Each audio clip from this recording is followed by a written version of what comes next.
Would like to discuss about pre-dynastic Egypt and my incarnational experience in this period of time. Pre-dynastic Egypt is very mysterious and unknown to all Egyptologists because it possesses technology that is not used in dynastic Egypt and appears to be more superior than the technology that was used in dynastic Egypt. So dynastic Egypt has, again, a very mysterious technology, but pre-dynastic Egypt has an even more advanced technology that is very much in ruins, but in very I like to say intergalactic, because it's working with energy that we cannot comprehend in our technology age. And I like to see this advanced technology as Nikola Tesla's mind wave. And the technology that he was accessing belongs to period of time that's 3,000 years in our future, as in our period of time in the 20th century. So pre-dynastic Egypt was very different from dynastic Egypt, and this is going before the first pharaohs, and this is a time span that probably experienced what we call an ice age, okay, and was going for tens of thousands, maybe even 100,000 years before we think this dynastic Egypt. So a lot of dynastic Egypt, I believe, took they had knowledge of this earlier advanced technology, but they didn't quite have, I guess, the sophistication to replicate it. But I do feel like the dynastic Egypt tried to replicate this technology. But again, when we think of dynastic Egypt in our history textbooks, we're thinking of a period of time where it's the sort of decline in consciousness, right? Where there's a planetary wheel, right, that consists of 26,000 years, and there's the rise and fall of consciousness. And I think dynastic Egypt was the period of time, again, it takes thousands of years for we could say the golden age to reach into the dark age, okay? But I do believe the pharaohs that we associate with dynastic Egypt represents the sort of gradual decline in human consciousness. And that's why I feel they weren't able to sort of replicate this advanced technology, but only maybe a portion of it. I feel like they were only maybe using not even like 20% of the overall technology that was used in pre-dynastic Egypt. So, when we think of the pharaohs, right, and that whole lineage, we're thinking of the decline in consciousness, right? That kind of leads into, we think of the Roman period, and then the Romanesque and the medieval period. And that's when we're starting to get more into the Dark Age, right? And, we associate the medieval period definitely as deep in the Dark Age with the Knights, right? We think of the Knights as definitely in the Dark Age.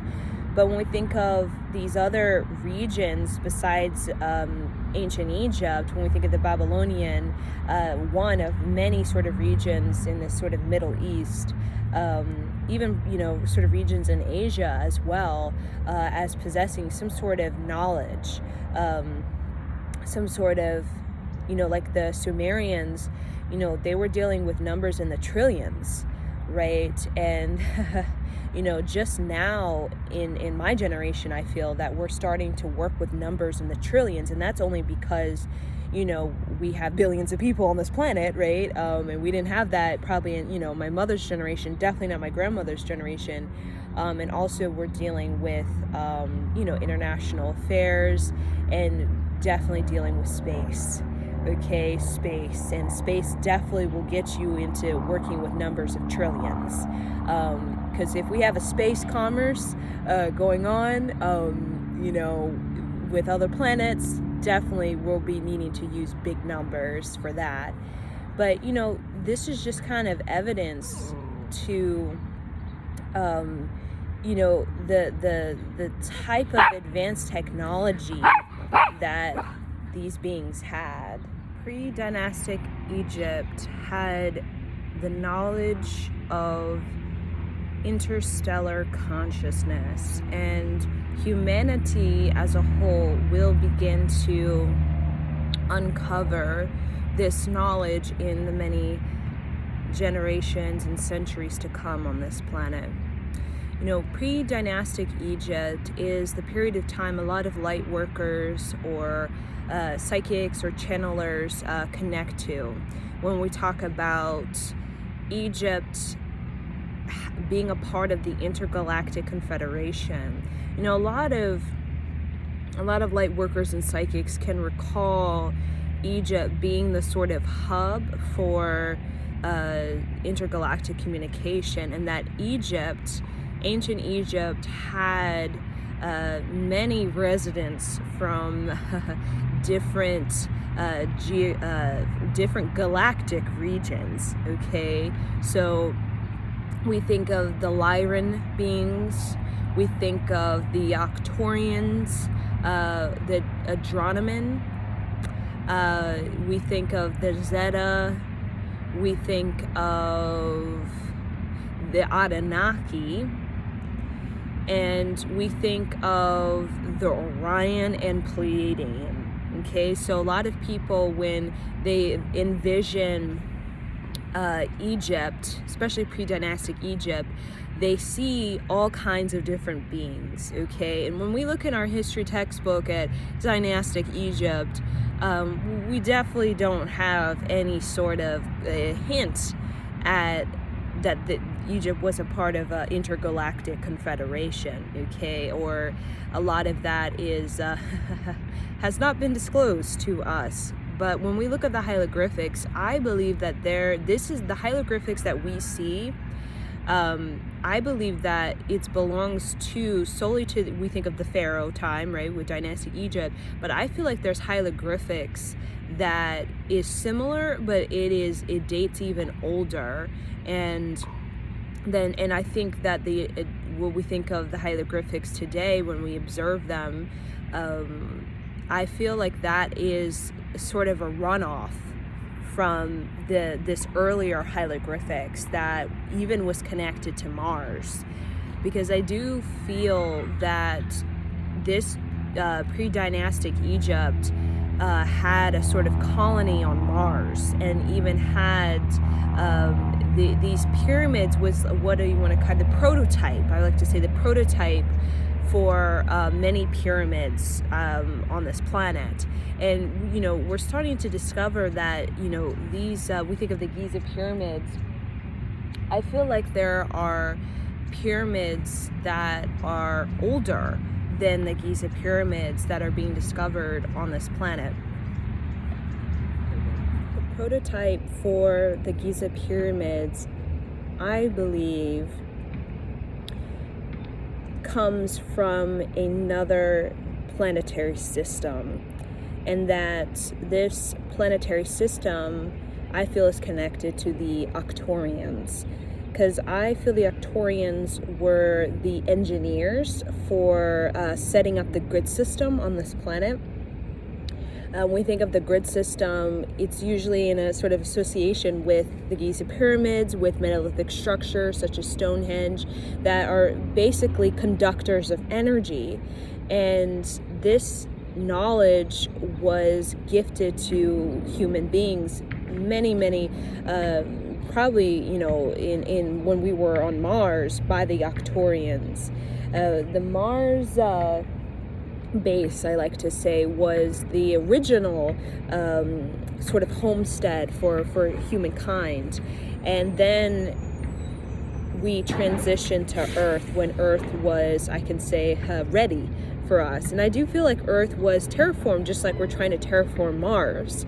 And I believe really a lot of planets in this universe is terraformed. Yes, I believe it is. There's sort of a natural sort of like natural sort of a life, right? Life finds a way type of thing naturally. But I do believe that with Earth, because Earth has a sort of an equilibrium, we can all agree, I feel like it was sort of supported by a sort of a terraforming technology that goes beyond our sort of technology of when we think of terraforming Mars. But I feel that the Octorians came as engineers, and I feel that the Pleiadians came as mediums.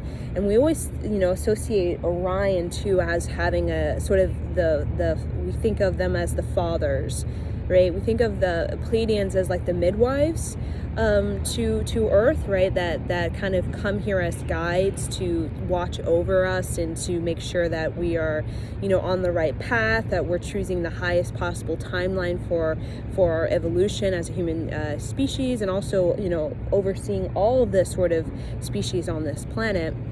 But I do feel that we think of the fathers that really brought, even, we think of like the 10 Commandments and these sort of this sort of knowledge of civilization, right, came from the Orions. And when we think of like the founding fathers of this earth, in many ways we associate with like the Anunnaki as the individuals that came here and really brought law and order to this planet, because they're seen, in the Epic of Gilgamesh, the Anunnakis actually referred to the great judges, So, there's all these sort of systems that came from, we could say, different galactic regions, and all kind of came together on Earth to help jumpstart Earth's sort of awakening, read Earth's experience. Because, we have this whole depiction of like, we were, the cavemen, and then before that we were just like apes or something. But I do feel like in that time where we think of like we're apes, and then we're all of a sudden, walking upright, and then walking more upright, and then, we're getting out of the caves, and, the caveman type of, getting more into hunters and gatherers, and then having a homestead. And, I feel that there was definitely, just like what we're doing terraforming Mars as a possibility, maybe thousands of years in our future, that there was definitely some sort of help in making that leap, right? Definitely some kind of help, because again, the research is showing that our DNA is much older than this planet itself. So our DNA definitely comes from the stars, and all indigenous people always go back to the star beings, known as like the gods, but the stars as the place where it all began, right? And even today, science is all going back to the stars as creation, and where we come from as everything, that Big Bang. So when we think of dynastic Egypt and what we're told, right, in history class and all these things, there's a lot of missing pieces that a lot of, we can say sort of revolutionary Egyptologists, or, non-traditional, I guess, Egyptologists are trying to uncover these sort of missing pieces to this period of time that goes before we think of the first pharaohs that really sort of brought about this dynastic Egypt. And with the rise and fall of consciousness, humanity has experienced the rise and fall of humanity, right? when we think of the like an ice age, or we think of like a solar plasma type of explosion, or there's all of these sort of stories and spiritual scripts about the fall of humankind. Either that's due to a natural event. You think of the Great Flood, or ice age, or solar plasma, or we're thinking of sort of volcanic eruption that kind of wiped out an entire civilization just within a night. All these kinds of stories. So humanity has kind of gone off this earth for a period of time, and they kind of reappeared or reemerged out of the snow, or out of the ash, or out of the sort of the solar plasma type of catastrophe, right? So we have experienced, I feel, 3 major catastrophes, like natural catastrophes that were due to the axis of the planet, the shifting position that can probably lead to like great floods and all kinds of sort of natural events. And then we can see about, again, like an ice age, or again, a solar plasma. That's a theory in Egypt.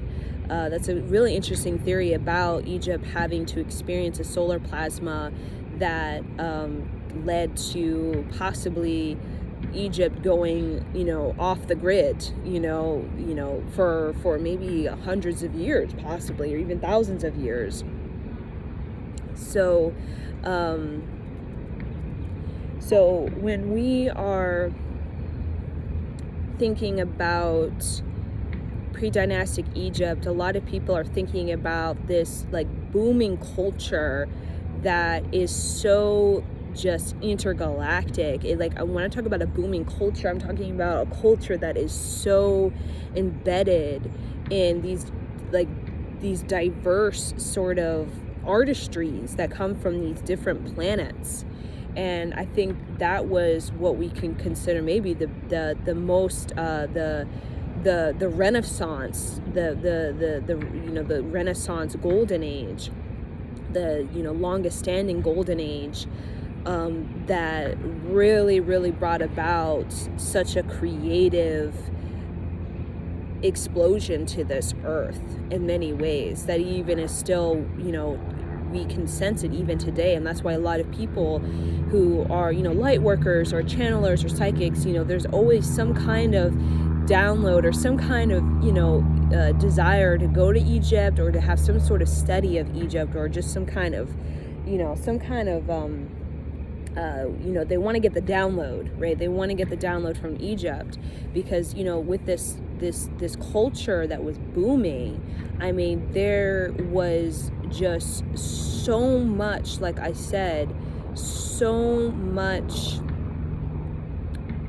just creativity, I'll just say, in this period, because we were dealing with Anunnaki in collaboration with Orion in collaboration with Pleiades in collaboration with the Lyran beings, and again, when we started to see this sort of separation that happened, we start to see, kind of, conflict and, disagreement, and, we think of like the Star Wars, where, you have friction going on and conflicting agendas about Earth, and then there was a, great division, where maybe, galactic beings, were no longer, wanting to collaborate with other galactic beings. So, we definitely have that as well. But there was a period of time in a golden age where the vibration of this planet was, vibrating at the 7th dimension, which was the highest we have obtained in a physical form. Okay, so when we start to get higher than the 7th dimension, we're not actually becoming physical anymore. So, a lot of Egyptians, they're connected to like, sort of like when we think of like Peru and ayahuasca ceremonies, very similar type of, I would say, technology for spiritual awakening. where, if you want to connect with these higher dimensions and have connections with, Anunnaki and Octorians, which are definitely vibrating higher than the 7, you would have to go under a deep trance, transcendental meditation. You would have to, like with Kundalini yoga, you would definitely have to awaken your fullest capacity within your 10 body and your 8 chakra to be able to get to these places in your dreams or remote viewing or astral projection. So, this was a lifestyle for these people, and it was different from what we think of, like getting high. I get high and I'm going out there and meeting Jesus, right? Or getting drunk. These beings, when we think of these beings, they were not necessarily needing substances to get that altered state of consciousness. I mean, when we're thinking about ayahuasca, yes, that's a plant medicine, but a lot of times these people, they would maybe just do it, in a ceremony like one time, and that's it. But a lot of it was through their own divine will. It was through their own rite of passage, right? It wasn't like, let me get a hit and let me keep doing it, let me keep getting high and that will unlock my mind. No, I feel there was a period of time where that did happen, but that was in a period of time when, Egypt collapsed. Okay, and this was during, I say with a Persia, I feel a Persian type of, some sort of Persian, drug, addiction possibly going on with this ancient Egypt with, because they use the flower, right? And people can get addicted to the flower, just like people can get addicted to plant medicine, to getting their hit. And I feel like that was more in the time of the collapse of Egypt, right? Where Egypt maybe even went bankrupt, right, over needing to get the hit, right? Where they really lost their prosperity due to drugs, right? And we all know people go bankrupt, people lose their prosperity due to drugs, right? So, plant medicine and, these powerful sort of, I would like to say sort of transcendental drugs, I would say, the same thing, right? You get a little bit addicted, a little bit obsessed with, your consciousness and God complex and, that kind of thing. Even today, there's people who have that God complex where they get way, out there and they just get too ungrounded. And that's what happened with a period of time in Egypt where Egypt became very ungrounded. And, you lose your prosperity doing that, right? You could lose your prosperity. So with ancient Egypt, pre-dynastic. So, we're going at least 7,000 years in our past. I feel we're going at least 12,000 years in our past, in this mysterious zone that is really considered in Egyptology this kind of like period of time that either it existed or it didn't exist, and it's just there, like nobody really knows what's going on, right? Or we're just cavemen, that type of thing, right? That's the solution. We're just cavemen type of thing. We love to go to the caveman type of solution type of thing. But with this golden age, Egypt, we think again Africa was considered like the original, like when we came from Mars, we originally came to Africa. And the dark skin, when we think of, the earlier Africans, maybe, I don't know, hundreds of thousands of years ago, I feel that they were Octorian. They had an Octorian DNA sequence or something like that. And, even when we go to Africa, with head binding and the sort of head binding and also the neck, the tradition where you're sort of binding the neck as well, trying to stretch the neck. A lot of this sort of indigenous, maybe 1,000-year-old practice it was a way to kind of be like the gods. And when we think of the Arcturians, which are seen as having like almost dark purple skin, right? Usually when I see Arcturians, I'm seeing like purple, like a dark purple, black skin, right? And, you know, they had the elongated head, and they had a really thin body and a very long neck, right? So, you know, I feel that Africa, when we transition from Mars to Africa, I feel like the Arcturians were teaching us about technology and showing us how, teaching us about their technology, right? And that's why we, try to be like the gods, right? And with the head binding and the stretching of the necks, right? As a way to kind of be closer to God, right? Because when we think of, the Christian God, we're not usually thinking about elongated head and some long neck, right? It's very, very ET type of vibe. And there's a lot of that kind of sort of manipulating the human body to kind of be the god, like the god. And usually that kind of manipulation is kind of very extraterrestrial type of, it's very seeming strange, right? But in that culture seeming as just normal, right? So, this earth, so many beings have come to earth, this planet earth, because this earth, either searching for gold, right, for their planet, either searching for DNA. There's a lot of that.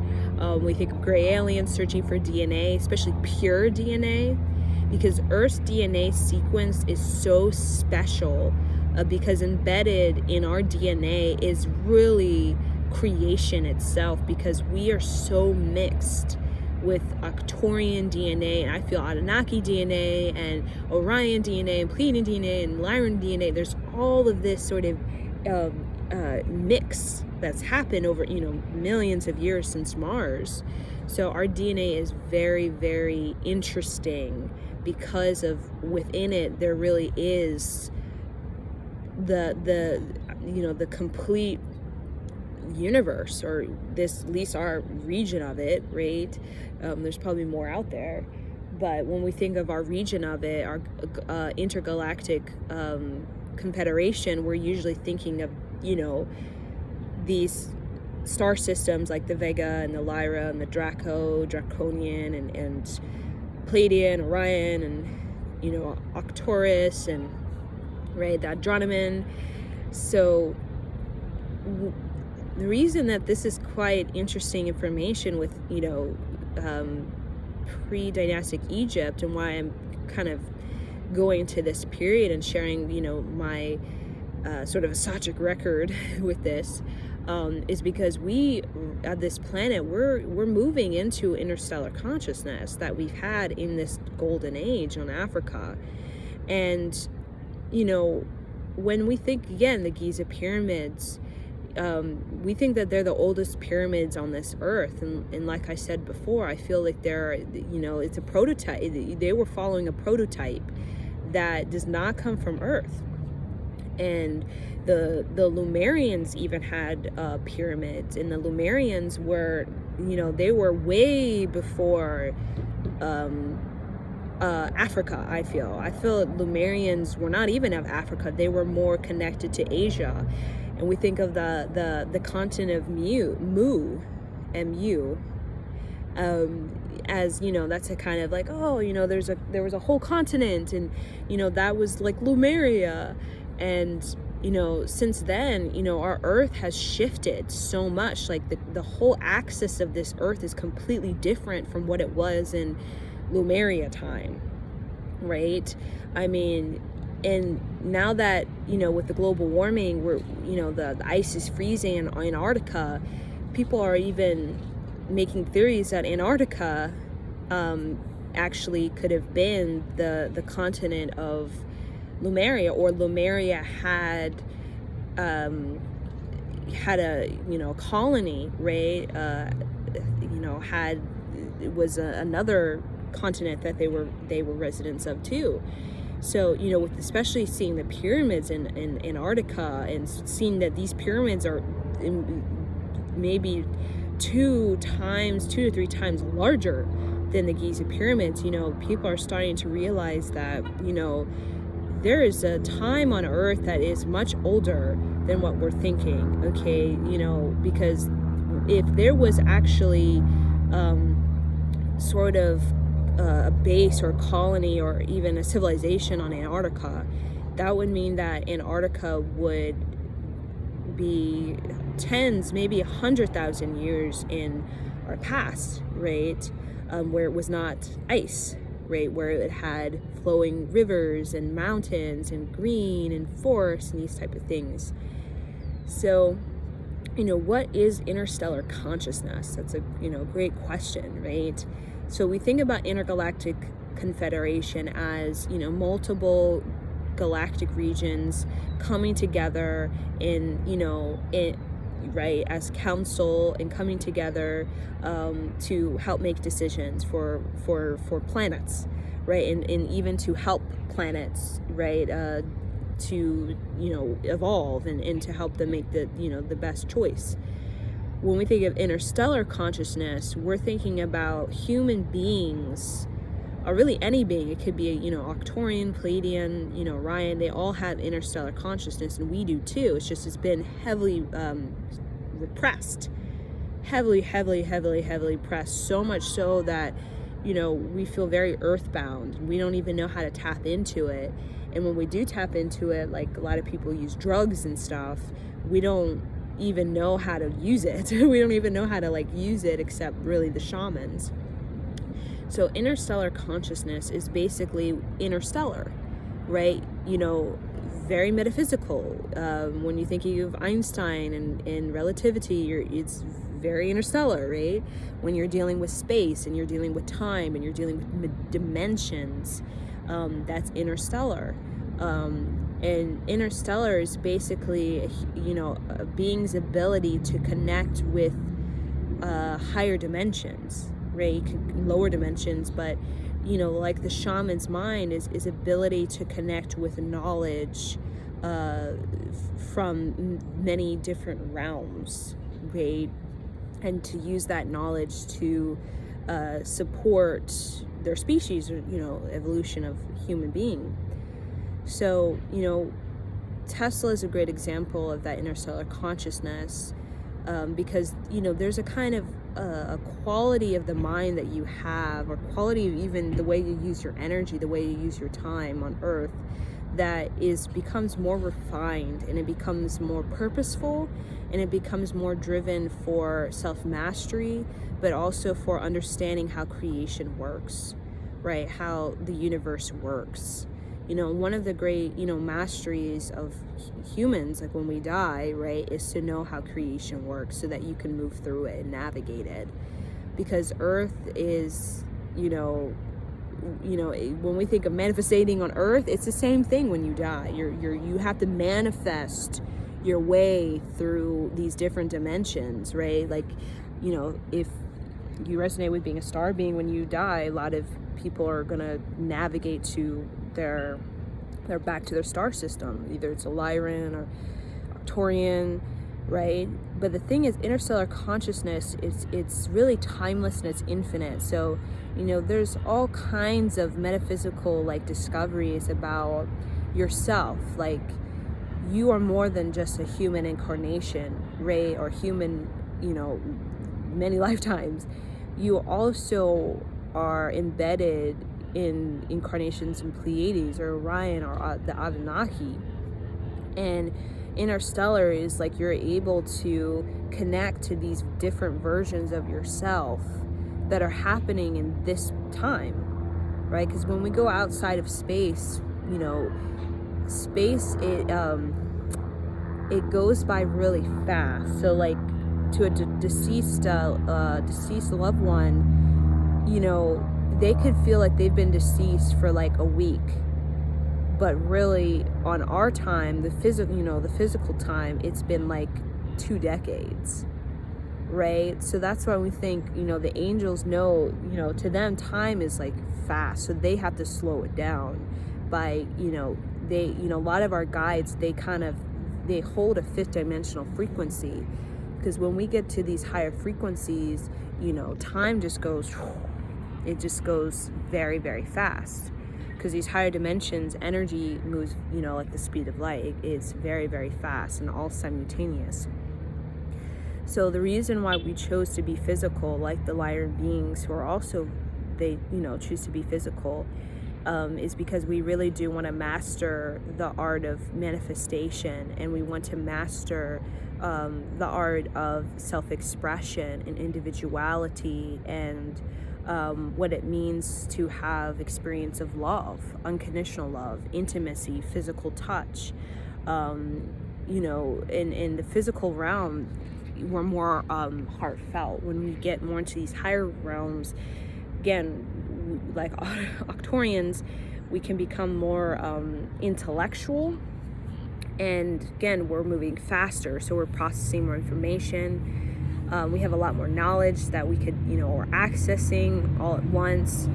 But when we're physical and we're more kind of just in this sensual type of experience, or of a life force and our personal power, we tend to be more heartfelt. We tend to be more about our tribe, about love, love for a child, love for, family, love for a spouse, for our neighbor. And we also tend to be more about creativity, right? The creativity that is through dance and through singing and through art and through chanting and so many different creativities.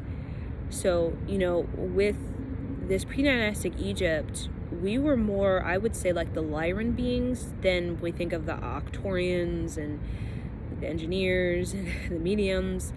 We were more just like when we think of the shaman in a ceremony, we were like more like joy and celebration, and community and our tribe and creativity and self-expression, than we were about just intellectual information, downloading information, right? That kind of AI type of robotic human thing, right? We were definitely a lot more of that, that shamanistic kind of freedom, like that liberal type of, I am that I am, I am who I am. So we were very self-expressive during that time, like the Lyran beings, who, seen as the feline beings, kind of connected to the Syrian system as well, as being very, very creative. So with ourselves right now, we're starting to raise our vibration, right? And so that we can connect to our interstellar consciousness and begin to awaken it, because it is very, very repressed, deeply repressed. As in this 12,000 year cycle, we've had a lot of, the Matrix was installed,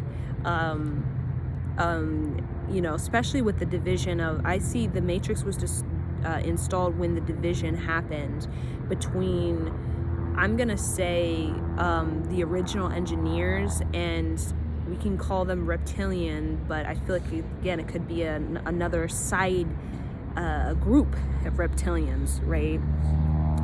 That they wanted humanity to be, they wanted humanity to view them as their god, right? And these beings are a little bit, again, they're more, I would say, robotic, right? Just like when you think of like a what do you call what is it? When you're thinking of a reptile in general, you're not really thinking of them kind of warm and warm and cozy. When you're thinking of the reptile, like a crocodile or an alligator, or those little reptile, chameleon dragon, right? You're not thinking of warm and cozy. You're thinking of that reptilian brain, which is very like aggressive, and it can be very like robotic. Like when we think of the alligator, right? It's very, very aggressive in survival, and even kind of the shark has a kind of reptilian brain. It's very different. When you think of a shark and like a dolphin, it's a very different wiring, very different wiring. So, reptilian have that. And, when we try to become like them, or if they want us to be like them, we're talking about basically being controlled by that reptilian brain, that reptilian part of ourselves. So we would become more cold, more aggressive, most likely. We would become, more maybe deceptive, right? Because we're really in that like survival, like a shark, mind type of thing. And it's not bad, and it's not, it's not like it's evil, the devil or something, but it's working with the negative mind, right? And when you don't have feelings and you're very cold, you can do things that can be very cold, right? So these reptilians, when we think of genocide, to them it could just be like, oh, well, we need to depopulate anyways, might as well just take out the weaker link, right? So that's what that reptilian brain can have, and they just think, oh, it's just normal. But us, because we have more of a dolphin, right, dolphin, orca type of brain, which is very different from a shark or an alligator or a chameleon dragon, we look at that as, what, you're gonna genocide and depopulate? What, you're killing all these people? No, that's not right, that's wrong, right? Where's your humanity in that, right? So what we think, that is inhumane to us, but to them, because their dominant brain is that reptilian fight or flight type of more aggressive, cold, and not really like a feeling, like they don't really feel, like dolphins, they grieve, they grieve, and they have great love for their babies and these type of things. The heartfelt, that's just another that's just what you got to do, right? So it's very much in that kind of the survival of the fittest type of situation with the reptilians. But I feel like the Matrix was installed because of the division. There was some sort of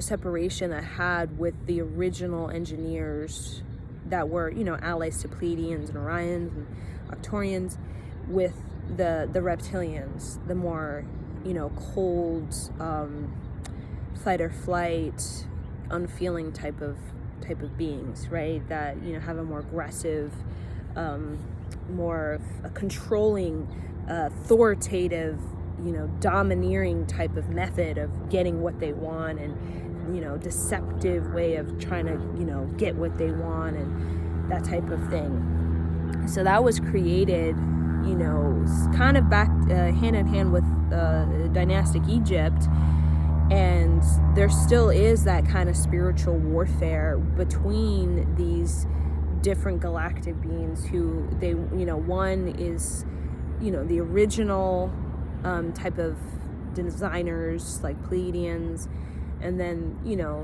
in conflict and opposition with those that want humans to for us to be their, I don't know what, want us to be their, following their agenda to be what they want us to be, right? And there's all kinds of shows, sort of, I like to say, downloads about these reptilians. I think one show is called the V, and that's about reptilians coming to Earth. And again, it's the same thing, right? Reptilian part of the brain, very aggressive, very unfeeling.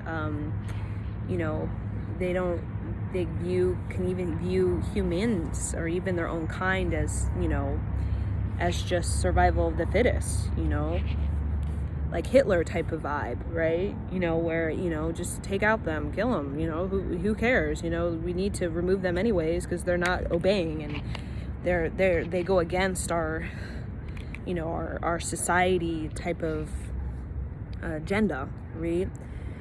But we know that that's not the way to go about things, right? And that's not what this planet is about. So, with the breaking of the matrix, especially moving forward in, this decade, there's a lot of, through our creativity and through, really restoring our original DNA, right? Because our DNA has heavily, interfered with, okay? And will be interfered with in the future as well. We have to clean up that DNA, and we got to get back to our original DNA that is more in the path of the dolphin, right? We think of humans who were originally dolphins type of, story, more in that direction than the reptilian brain, fight or flight, aggression, the competition, Bill Gates type of, like, I don't feel anything, I'm completely numb, I'm just completely about survival, and I'll do anything it takes to win and to make, people submit to my whatever, dominant, way of looking at things, right? Just like, alligators, I'm sure that there's a system of dominating each other, right? I'm the lead alpha, right? I'm the one that gets all the females, that kind of, that we see even in ancient Egypt and even in the medieval period. We're seeing that kind of way of controlling, right? It's very ego, right? That reptilian brain is very, very ego, okay? And ego can, wonderful, discernment and boundaries, but if you don't have the balance between your ego and soul, your ego can, really create a lot of karma, your negative karma, okay? And humanity in general, and our original design, our original, sort of experience in the making, is a lot to do with the balance between the ego and the soul, and has a lot to do with embodying your cosmic self. This is a place where human beings who are starseeds can really express their artistry, okay, to really come into the fullness of their artistry, to be very heartfelt. But in the dark age and are sort of being manipulated and deceived, which is very ego and reptilian, fight or flight type of thing, that part of ourself has been very repressed, and we've been treated like slaves, treated like cattle, treated like we're stupid, treated like we're meaningless, except just used for our physical body, okay? Treated as just workers, treated just like animals that can be disposed so easily. And look what we're doing. We do that to ourselves, and we do that to animals. We treat chicken and cow like they're just meats. They can easily just, be used and, just get my profit. The chickens, I don't really care. They don't have feelings. I just, kill them and get my profit. So, we have that same reptilian part of the brain that these reptilians have, where we have treated our own kind or other species on this planet the way that they have treated us. So could you imagine if a reptilian looked at us like like the way we look at cows? We would not be doing well. We would be in just misery, right? To be treated like just for profit, right? And we have done that to each other, where we have used each other in that way, a very reptilian way, for profit, or just for energy, right? Just like the Matrix movie, right? What are all the people being used for? Their energy, right? Just so that the whatever computer AI can use the human body's energy to generate enough energy to keep the AI system running or whatever, right? So we've had that battle within ourselves for many years with the ego and soul, where we've been like a shark and we've been like a dolphin. We've been like a shark, we've been like a dolphin, right? And that's what we want. We want to balance that out on this planet as human beings, to balance that, that out, because we are both. We possess the same intelligence as the shark and the same intelligence as the dolphin. It's just a matter of fact of choosing, deciding which is more dominant, or right. So with our future, we are more in the mirror reflection of the dolphin. That's our more dominant frequency, right? We're most comfortable on this planet when we're like the dolphin, okay, with tribes, care for young ones, care for each other. We have philosophy, we're soulful, we dance, we sing, joy, right? Heartfelt. But, in our dark age, we were not like the dolphin. The medieval period, oh no, we were in many ways not like the dolphin. Okay, we were splitting tribes up. We were, killing indigenous people. We were stealing people's animals with high taxes. I mean, it was like reptilian, I just, want what I want, and, you guys don't mean anything to me. You're disposable, right? So,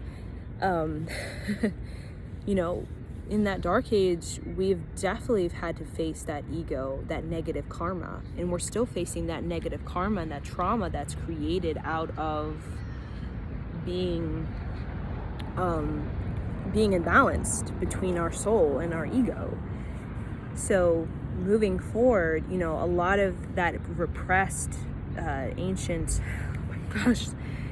knowledge is going to be awakened, as a lot of people are going to start to feel connections to Anunnaki and Pleiadian, Orion, Arcturian, and Andronomen, Sirian, Lyran, all these intergalactic beings, because what is most natural for us to be as humans, as a cosmic being, is to be in apprenticeship, in collaboration and synergy with these beings who are also very different, right? Some are more intellectual, some more heartfelt, celestial, ethereal, more physical, but also there's a sense of we gain wealth, both spiritually and physically, prosperity, when we're connecting to our connecting to creation and understanding creation and how creation works.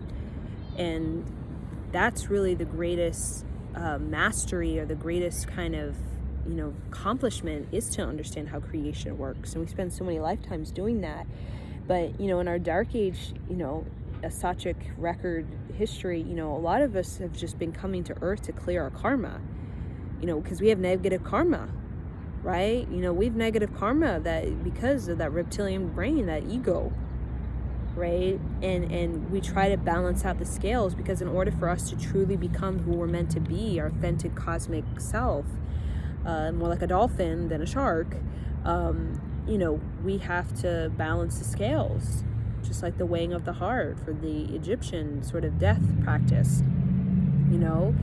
Our heart, even Egyptians seen the heart as is very important.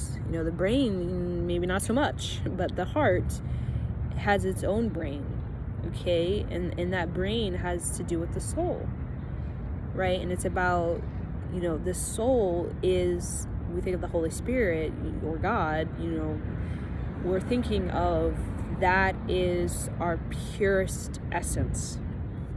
Our purest essence.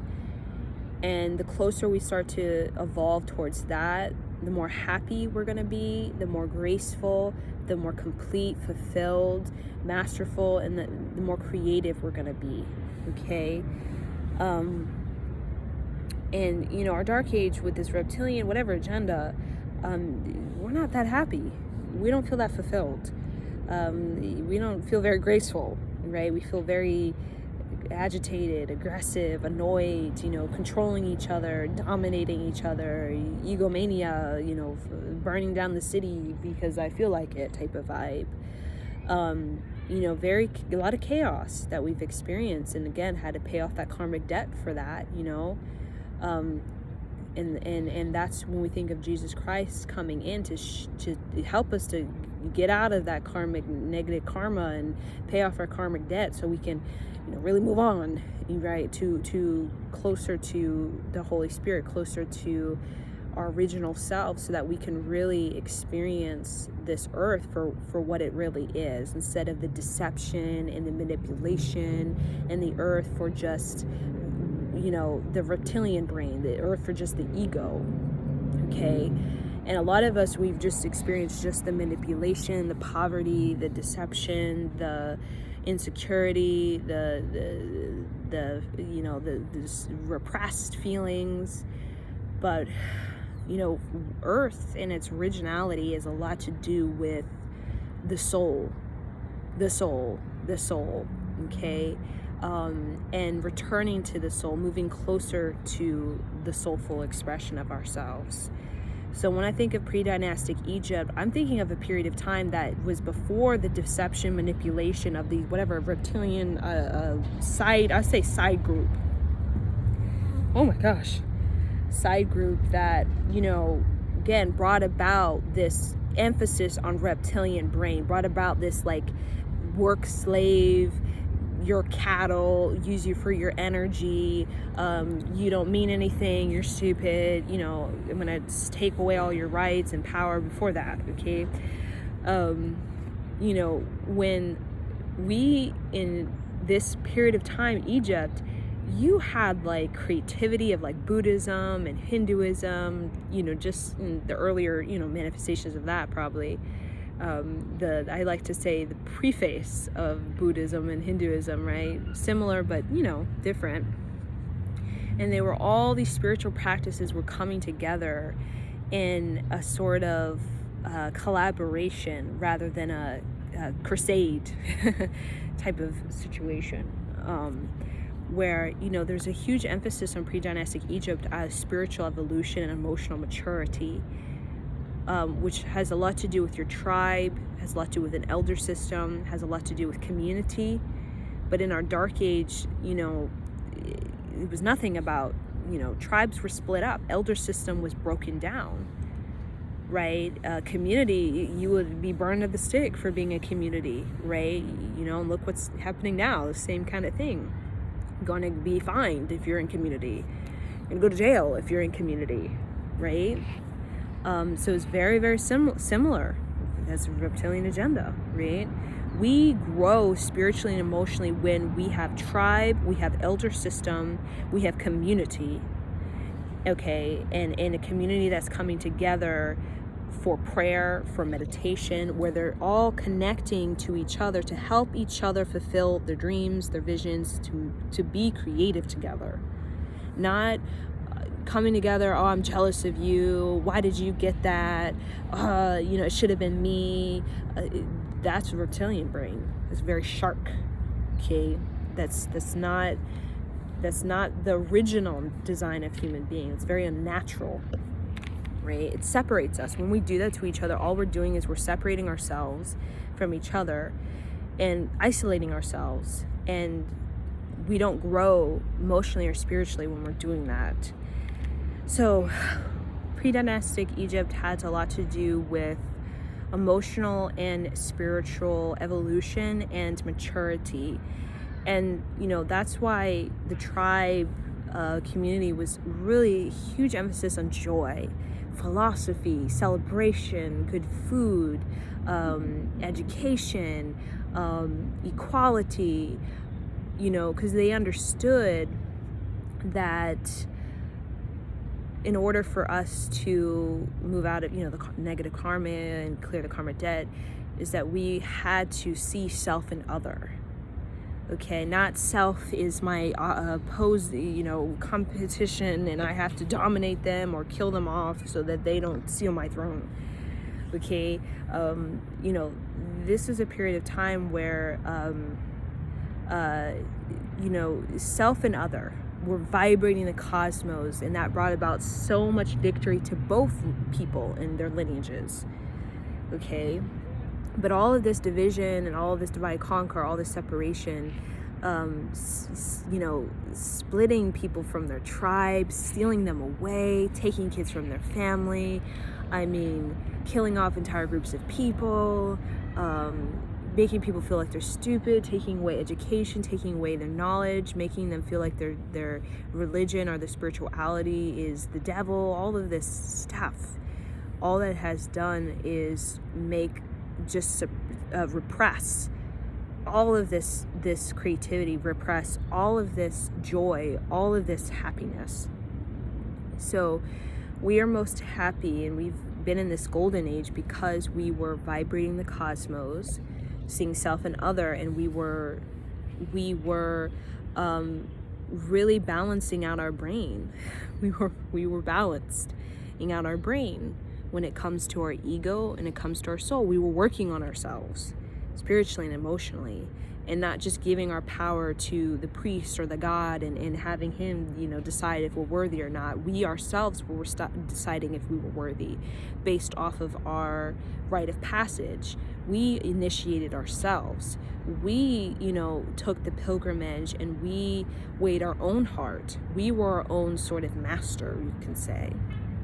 But the Piscean age brought a lot about the I am the master and you are the servant. You are not as good as me. You are sinner and I am the holy, and you will never be holy because you are, stupid, right? Type of situation, right? But what's happening is people are becoming their own master. They're realizing, you know what, I can vibrate at the seventh dimension. I have it in me to clear my karma and to heal myself and be my own healer. And that's what Egypt was about, right? In pre-dynastic Egypt, it was about, when we think of the system of the elite, they were right there with the people, and there was none of this, competition. I'm going to kill you off because I'm jealous of whatever. People understood that the ones that had the knowledge should be the elite. The ones that have, who have the wisdom, the elders, should be the elite, because the people at that time, they wanted knowledge, and they wanted knowledge from people, a council that actually had authentic knowledge. It actually was, they had the experience, okay?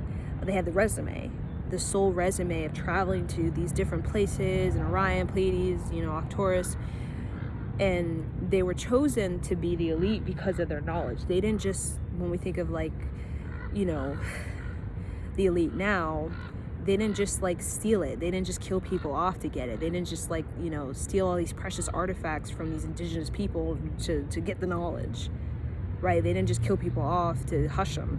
You know what I'm saying? This was a system where, the elite were elders, and they genuinely had the knowledge because of their lineage and their soul's resume, okay? And, the system was different. They actually shared the knowledge, okay, with those who were doing the work, okay? They didn't share it with everyone, not the Tom and Dick and Harry that are just going to use it for whatever, waste my time type of thing. They shared it with who was going to do the work, okay? And a lot of the council were both men and women. It wasn't just Pharaoh men and women are, procreation device, okay? The council was men and women in collaboration as judges, as astrologists, psychics, mediums, engineers, professors. And they were, they were the wisest among the people, and people didn't look to them as their God or, you are the best and I'm less. They looked at them as a teacher. We don't look at our teacher as you are the best and I'm, less. We look at the teacher as I'm coming to you because I inspire to be like you, or inspire to learn from you so that I can educate myself, so I can be wise in my own way, okay? So, this is the sort of download of pre-dynastic Egypt. There's so much information that wants to come through. It's just, and be, so much. But the basis of it was very much spiritual and emotional evolution was from the tribe and elder system and community, that of union, of synergy, of collaboration, of teamship, very much like dolphins. But this whole shark reptilian brain thing came in with the Matrix, came in with the pharaohs, dynastic Egypt, and have been here, ever since. And with this patriarchal deconstruction, it's going to give space and give rise to this matriarchal resurrection that will kind of balance out the ego and the soul. Okay, ego and the soul, balance out that ego and the soul, because we need both. We need a patriarch and we need a matriarch. But if we have too much emphasis on the ego and the reptilian brain, we can create a lot of damage, a lot of negative karma, and paying off that debt is quite painful. It doesn't make you happy, okay? It doesn't make you happy, for sure. Not fulfilling. It is emotional bankruptcy to the finest, spiritual bankruptcy. But the matriarchy system is close resemblance of this earlier period, pre-dynastic Egypt, with its flaws, of course. There's always been flaws, every system. There's always been balances and imbalances. But it's going to help to kind of restore that humans are their own healer, okay? That they're kind of, this is very radical. They are, they're not God. When we think of, I'm the God, Almighty, that ego, Pharaoh thing, but they are worthy to receive the knowledge of the universe, that they are worthy to manifest their dreams and to manifest their visions and to be happy, right? God is about happiness. It's about to be happy and to be fulfilled and to be creative and to feel good about yourself in life, if anything, right? Just to feel good about yourself. And we don't feel good in this negative karma stuff. So, there's a lot of that matriarch is helping us with that, and also helping to, restore the tribe, the elder system community, and to help to restore a more heartfelt existence, and to restore the interstellar consciousness that has a lot to do with our freedom of expression, our freedom to love, and our personal power, our life force, and our ability to manifest through our soul, right? We don't need to do deception and manipulation and deceit and desperation to manifest, okay? That's very reptilian brain, okay? Fight or flight.